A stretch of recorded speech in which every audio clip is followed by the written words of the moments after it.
Shalom saudara dan sahabatku komunitas Mazmur 112. Kita jumpa lagi untuk merenungkan firman Tuhan bersama-sama. Mari kita hafalkan Mazmur 112. Haleluya. Berbahagialah orang yang takut akan Tuhan dan yang sangat suka akan segala perintahnya. Anak cucunya akan perkasa di bumi. Angkatan orang benar akan diberkati. Harta dan kekayaan ada di dalam rumahnya. Kebajikannya tetap untuk selama-lamanya. Di dalam gelap terbit terang bagi orang yang benar. Pengasih dan penyayang orang yang adil. Mujur orang yang menaruh belas kasihan dan yang memberikan pinjaman. Yang melakukan urusannya dengan sewajarnya. Sebab ia takkan goyah untuk selama-lamanya. Orang benar itu akan diingat untuk selama-lamanya. Ia tidak takut kepada kabar celaka. Hatinya tetap penuh kepercayaan kepada Tuhan. Ia tidak takut sehingga ia memandang rendah para lawan-lawannya. Ia membagi-bagikan. Ia memberikan kepada orang miskin. Kebajikannya tetap untuk selamanya.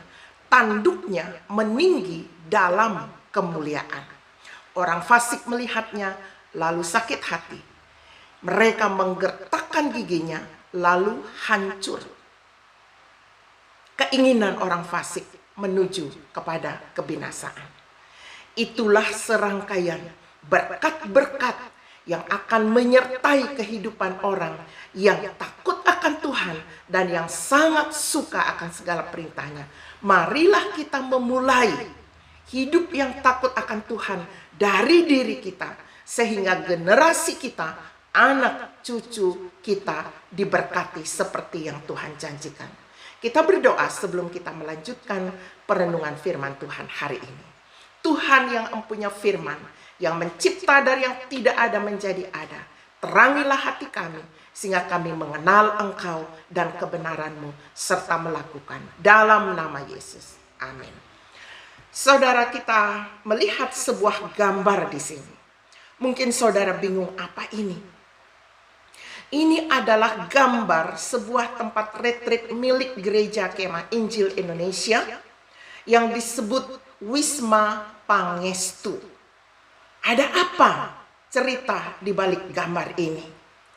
Saya mengangkat satu tema yang sangat dahsyat berhubungan dengan gambar ini.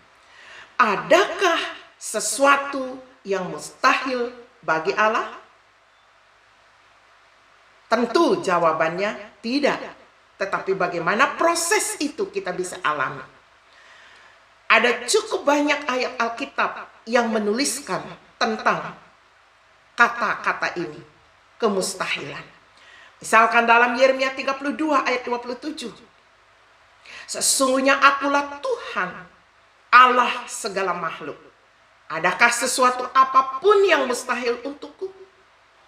Ketika Yeremia diminta oleh Tuhan menyampaikan nubuatan-nubuatan kepada Israel agar ia berbalik kepada Allah, Israel seolah-olah tidak mau pasang telinga. Mereka berpikir bahwa kata-kata itu hampa belaka. Sehingga Tuhan menyampaikan kebenaran ini. Sesungguhnya akulah Tuhan Allah segala makhluk. Adakah sesuatu apapun yang mustahil untukku? Artinya, ketika ia sudah memberikan firman-Nya, di dalam firman-Nya itu sudah ada pesan yang tersirat bahwa ia akan melaksanakan apa yang Allah perintahkan. Nah, kembali di dalam Kejadian 18 ayat 14. Ini adalah peristiwa bagaimana Allah menetapkan Sarah bahwa ia akan mempunyai seorang anak laki-laki di usia tuanya. Ini pun menjadi suatu kemustahilan di hadapan kita sebagai manusia. Tapi kembali, sebab tidak ada yang mustahil bagi Allah. Ketika ia sudah berfirman dan menetapkan, itu pasti terjadi. Kembali kita melihat di dalam Lukas 1 ayat 37. Sebab bagi Allah tidak ada yang mustahil. Peristiwa apakah ini? Ini adalah peristiwa di mana malaikat mengabarkan kepada Maria bahwa ia akan mengandung Padahal ia belum pernah mengenal laki-laki. Ia masih perawan. Tetapi malaikat katakan, engkau dianugerahi Maria. Engkau mendapat kasih karunia. Engkau akan mengandung. Secara logika manusia, Maria tentu bertanya, bagaimana mungkin? Aku belum mengenal laki-laki. Keluarlah ungkapan tadi. Dan malaikat mengatakan kepada Maria sebuah kesaksian, sebuah kenyataan bahwa Roh Kudus akan turun ke atasmu. Dan kuasa Allah yang maha tinggi akan menaungi engkau. Sebab itu anak yang akan engkau lahirkan itu akan disebut kudus, anak Allah. Ini sesuatu lagi yang belum pernah Maria dengar.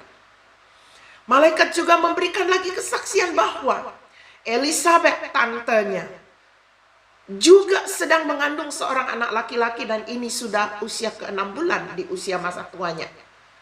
Dan Elisabeth sudah menerima julukan perempuan mandul. Namun sekarang dia sedang mengandung dan sudah 6 bulan.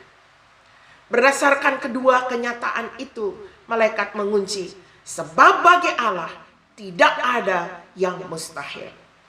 Dan Maria mengatakan, sesungguhnya aku ini hambamu, jadilah padaku seperti yang engkau kehendak. Artinya, firmanmu mengatakan apa? Jadilah. Dan kita sudah melihat hasilnya. Yesus Kristus hadir di muka bumi melalui perawan Maria. Dan kita sudah menerima penebusannya di kayu salib. Kemudian, dalam pengajarannya, Yesus berkata, sesungguhnya jika kamu percaya dan tidak bimbang, kamu bukan saja dapat berbuat apa yang kuperbuat dengan pohon ara itu, tetapi juga jikalau engkau berkata kepada gunung ini, beranjaklah dan tercampaklah ke dalam laut, hal itu akan terjadi dan tak akan ada yang mustahil bagimu. Ini adalah peristiwa bagaimana ketika Yesus mencari buah pada pohon ara dan itu tidak ada. Yesus mengucapkan, terkutuklah engkau. Mulai sekarang engkau tidak akan menghasilkan buah. Keesokan harinya murid-murid melihat pohon itu sudah layu. Bagaimana mungkin? Ini yang Yesus katakan. Seperti Yesus katakan, aku memberi contoh kepadamu. Jikalau kamu tidak bimbang, kamu pun dapat berkata, bukan saja aku yang dapat berkata. Dan dia mengakhiri, dan takkan ada yang mustahil bagimu. Harus dikatakan dengan iman berdasarkan janji Allah. Dan dilanjutkan, dan apa saja yang kamu minta dalam doa dengan penuh kepercayaan, kamu akan menerimanya. Masalahnya bagaimana kita bisa memiliki iman dengan penuh kepercayaan? Kita harus mengisi diri kita dengan firman kebenaran setiap hari, sedikit demi sedikit. Nah, kembali kepada gambar di atas yang kita lihat tadi. Saya tunjukkan kembali gambar yang di atas ini. Ini adalah satu kesaksian yang luar biasa yang dapat menguatkan iman kita. Pada mulanya, 30 tahun yang lalu, kita berdoa untuk Wisma Pangestu di atas. Itu adalah sebuah tempat retreat milik Gereja Kemah Injil Indonesia yang diprakarsai pembangunannya oleh misionari kita, Miss Judy Geskin. Pada waktu itu, akses jalan masuk ke lokasi untuk dengan menggunakan mobil tidak bisa. Jadi akses jalan terputus sampai di rel kereta api. Lalu kita akan melanjutkan ke lokasi dengan berjalan kaki. Mengapa demikian, saudara? Karena penduduk setempat tidak membolehkan ada akses jalan masuk mobil ke lokasi retreat tersebut. Mungkin pikiran mereka, biarlah tempat retreat ini tertutup dan tidak akan ada yang menggunakannya. Namun kami tetap berjalan. Masih ada yang menyewa tempat retreat itu dan menggunakannya. Walaupun akses jalan masuk dan masuk tidak ada mobil sampai di sana. terputus sampai di rel kereta api. Kami diminta untuk berdoa. Secara pribadi, saya mengambil bagian mendoakan Wisma ini. Bahkan membawanya dalam doa syafaat di hadapan jemaat setiap hari Minggu. 30 tahun lalu kami berdoa. Akhirnya hari ini menjadi kenyataan. Akses masuk yang tadinya tidak ada, akses masuk mobil maksudnya, sudah terbuka. Puji Tuhan, kembali kebenaran ini terbukti. Adakah sesuatu yang mustahil bagi Allah? Jawabannya tidak. Dan untungnya, bahwa juga tidak ada yang mustahil bagi orang yang percaya. Amin. Jawaban doa ini semakin menguatkan iman percaya saya kepada Tuhan. Bahwa walau doa kita terkadang lambat dijawab oleh Tuhan, marilah tetap setia berseru kepadanya. Karena ia pasti menjawab pada waktunya. Dan apa saja yang kamu minta dalam doa, dengan penuh kepercayaan, kamu akan menerimanya. Matius 21 ayat 22. Mari semangat berdoa. Sebab tidak ada yang mustahil bagi Allah, Tuhan segala makhluk. Dan tidak ada yang mustahil bagi manusia yang percaya kepadanya. Amin. Kita berdoa sebelum kita berpisah. Tuhan Allah segala makhluk, terima kasih karena Engkau mengizinkan kami berpartisipasi dalam hal kemustahilan. Bahwa tidak ada yang mustahil bagimu dan juga bagi orang yang percaya. Terima kasih Tuhan. Buatlah iman kami terus bertumbuh.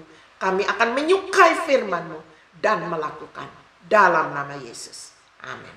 Sampai jumpa.